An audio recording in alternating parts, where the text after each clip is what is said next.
Here we are with Jeniifer Zowada, Clinical Director of Casa De La Familia, and myself, I'm the founder of Casa De La Familia, and we are today discussing about what happened with all of those victims of domestic violence that have been surviving for such a long time with the best that they could, and the very difficult situations like with the pandemic has been really a tragedy for so many, surviving domestic violence, being at home with the perpetrator, with the kids around, many women trying to hide it so the kids will not witness it, or when it was too evident, having have to confront the kids and giving explanations that were very difficult to give, and especially for themselves, having to be subject to poor treatment, to to difficult times.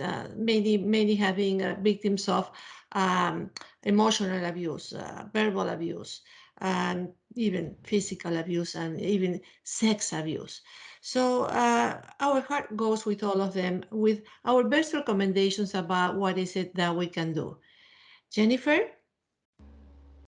Yeah, and I think too, touching on how you said like during the pandemic, they couldn't necessarily they weren't having that interaction too with other people where they may have been something may have been noticed or they may have had been able to talk to someone. They were so much more isolated. And I think now we're starting to see a little less of that things opening and being more available. And so looking at what are those next steps? What can we start to look at now? What can we start to do now? And I think in part looking at this series has been about what are those next steps? What do we do next? And I think for us, we focus so much as therapists, as psychologists on mental health, that mental health piece. What's that next step? Getting into therapy, getting in to see someone, and starting to work on that mental health piece. Because with that comes so much. We look at trauma, we look at can cause depression and anxiety and just so many things when they've been living in that for so often for so long. Jennifer, I was just reading statistics, and it shows that there was a high increment of major depression and anxiety disorders in the general population through the Yeah. pandemic, Yeah. mainly in women, mainly in women. Now you can imagine what was happening in those homes, in those lives where women were under so much pressure from their loved ones. When love is confused by violence or by anger. So, as you said, Jeniifer, the most important next step to all of this is how to seek for treatment. Understanding that seeking for treatment is a way of taking care of ourselves. It's a way of starting to love ourselves. Many times women think that they have to take care of everybody, husbands, children, parents, whoever, and they forget about themselves. And it's time to reflect and to see what is it that we need as women. Because keep in mind, when women are fine, when women are happy, when women are having a good life, everybody around them have a good life. But when women are uh, uh, depressed, anxious, experiencing panic attacks, not able to sleep, when they are not doing well, nothing is good around them. We're so important to the families. We are Yes. so important. So we have to use it for ourselves too, to take good care of ourselves. I love that you're speaking to that. It's so important that we take care of ourselves. And I feel like a lot of times as women, like you're saying, we balance so many things, but we don't always take care of ourselves and we don't always put ourselves first. And I think a lot of times that's because we think we need to take care of everyone around us and we need to make sure everyone's taken care of, everything's done, everyone's good. But the problem is if we're not taking care of ourselves first, we can't necessarily take care of everyone else and we can't necessarily do all those things. And one of the things I like to say is like you've got to put on your oxygen mask first, right? And if we think about, if you've been on any sort of a flight, right, you know that the flight attendant gives their whole speech about, in the case of an emergency, the oxygen mask is going to drop from the ceiling, and I know that you're a mom, I'm a mom, and kind of our intuitive sense is to take care of our children first, right? Or our loved one. Maybe it's not even your child, but your loved one first, right? You want to make sure that they get their oxygen mask and they're okay. But the flight attendant clearly says, put yours on first. Put your oxygen mask on first. right? Well, intuitively, we're like, no, no, no, I got to take care of everyone else. I got to make sure everyone's okay. I don't want to put myself first. That seems so selfish. But the truth is, if we don't put our oxygen mask on first, we may not even get to put their oxygen mask on because we're going to run out of oxygen. And so I really like to look at it like that and talk to people about it like that. Like, we've got to put ours on first. We have to take care of ourselves. And as women, we've got to look at that. Like, we've got to start to, and it looks a lot of different ways, but we have to take care of ourselves or we're going to run out of that steam and that oxygen, and we're not going to be able to take care of anyone else, and we're not going to be able to take care of ourselves at the end of the day. That reminds me something that my daughters bought me a sign that says, "When Mama isn't happy, nobody is happy." So, what about Jennifer? If we give them some things on how to make themselves happy, how to take care of themselves, it will be a way of putting the mask on Yes. yourself. Yes. So, two things that make you happy. What things make you happy? Maybe you can make a list of everything that makes you happy, or maybe you don't find anything that makes you happy anymore. So think about what made you happy in the past. What make you feel, oh, I want to wake up tomorrow morning because I want to do this or that. I want to go here or there. Start making your own list. Jennifer, would you like to share something that makes you happy? Yeah. So for me, and I think you and I share this in common, but I love to be outside. I love just nature, especially the water. I love being anywhere near the water, on the water, in the water. Like, I love the water. But being out in nature and just that fresh air, that the sunshine, hopefully, but like the sunshine, just kind of it rejuvenates me. It gives me just kind of a peace, and I just feel so rejuvenated just having kind of connecting with nature. That's something that brings me joy. Yeah. You just said it. We have that in common. And Yes. have you noticed when you go to the beach, maybe for 1 hour only, no, just watching the sand, kids playing, the waves. Then you come back home and don't you feel renewed? Yes. It's a refreshing feeling, and it's inspiring because we are all products of nature. So it's almost calling our attention. Hey, we are nature too, and we are entitled to life. To life. That So reconnection. yeah, Yeah. so we are all entitled to life. But that's why we're here for a life. Um, yeah, other thing that makes me very peaceful, Jennifer, is looking at a baby. Oh, I yes. I watch a baby and it's like it gives me so much peace, Right? something like that. Yeah, I don't see that many babies around now because of the pandemic, but I went for dinner last weekend, and there was a baby there. So I said, "Wow, look at that baby!" Ah, and then other people in my table were looking at the baby, and they had the same expression. Ah, because that those eyes of non-conflict, of peace, of um, kindness, of I don't know, so many adjectives that we can give to that Yeah. look. It gives so much peace. Yeah. So. Mhm. Uh, Another thing on my own experience was a long time ago. It was hanging a tree. Going back to the nature, right? Hanging a tree. That's something that the Americans Indian do a lot in connection with nature, and I think it's a very excellent source of experiencing peacefulness. Yeah. Yeah, hang a tree. What else? Another one? So I was thinking for me, sometimes it's just so I love coffee. I love Okay. coffee. But for me, it's even just the like giving myself a few minutes to just enjoy my coffee, right? So, like, I know a lot of times I'm just grabbing it and I'm still doing all my stuff while I have it with me.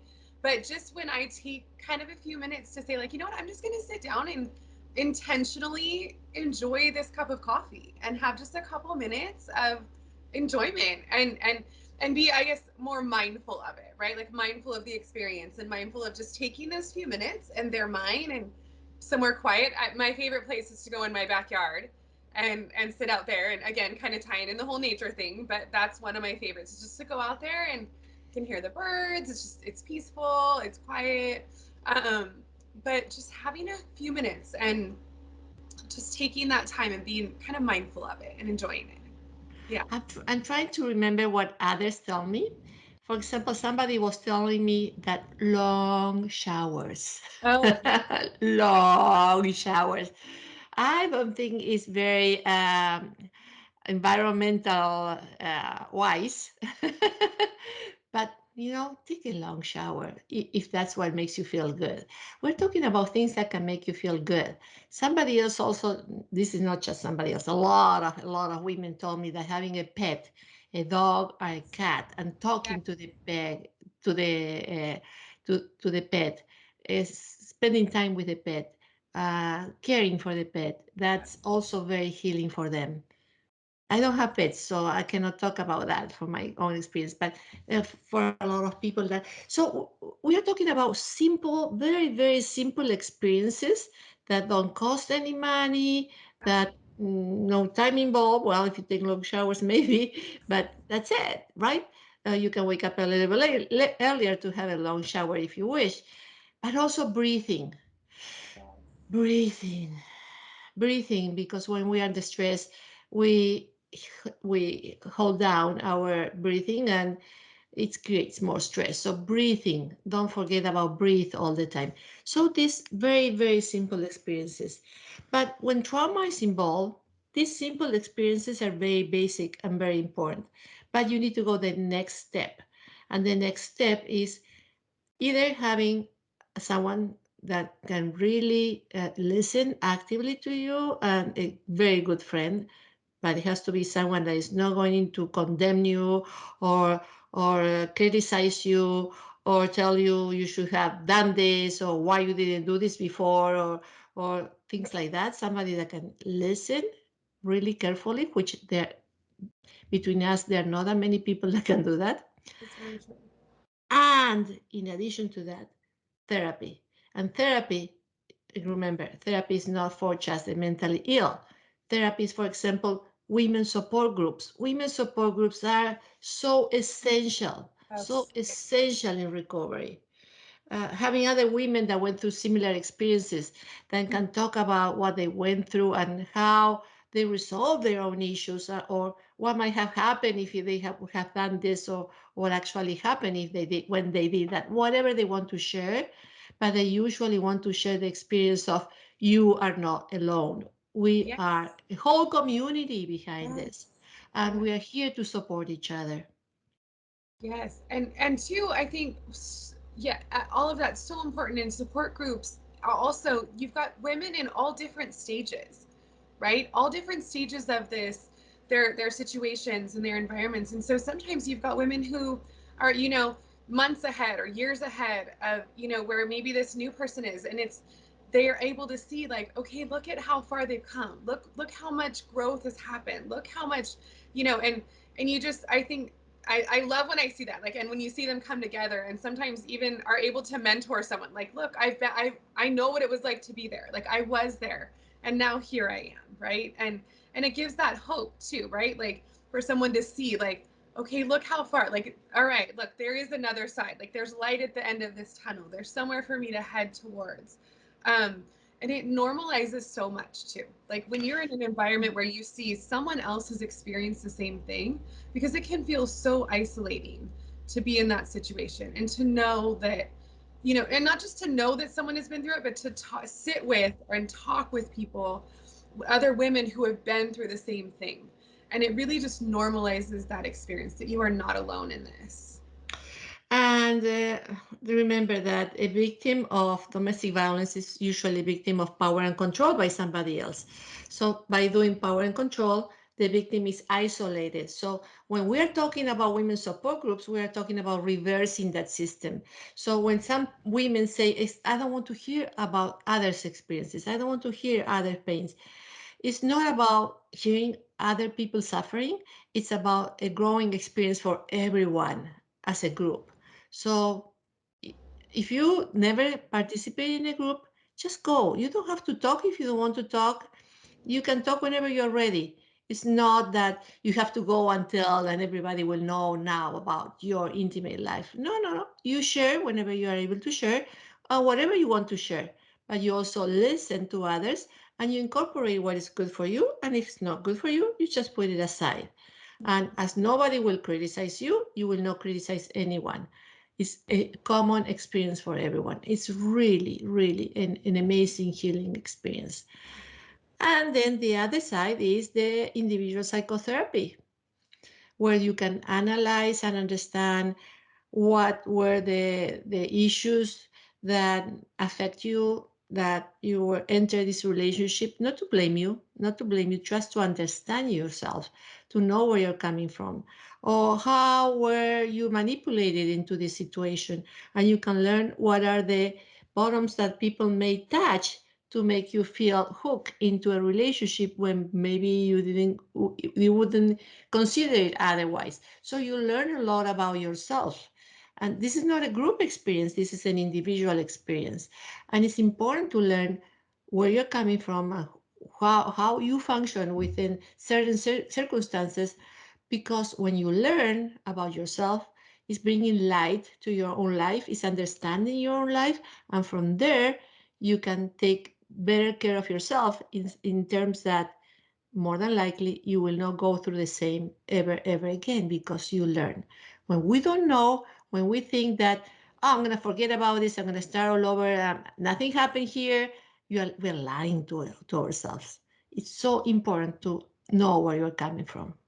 So important, and have the opportunity to break that cycle, break that pattern, and not repeat it, and have the opportunity to break that cycle and that pattern for future generations too. So important. And I want to kind of highlight too how you were saying, like, coming into therapy and talking about all these things, is that too, like, as therapists, we know, like, we want to go at our client's pace, right? So don't need to expect to come in and we're going to be like, tell us everything, you have to say everything, you have to work on everything.